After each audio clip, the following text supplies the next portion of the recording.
Sa isang baryo sa Quezon, may isang matandang bahay na kinatatakutan ng lahat.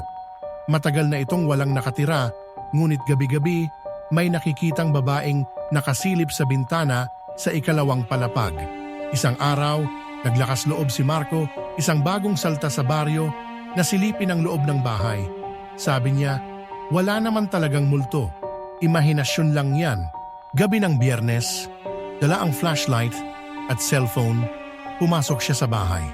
Tahimik, alikabok, amoy amag. Umakyat siya sa hagdan, dahan-dahan.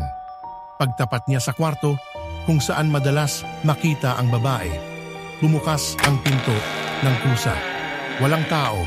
Bigla may narinig siyang hikpi. Wag mo akong iwan. Napalingon siya. Sa salamin, may nakatayo sa likod niya isang babaeng duguan ang mata, maputla ang mukha.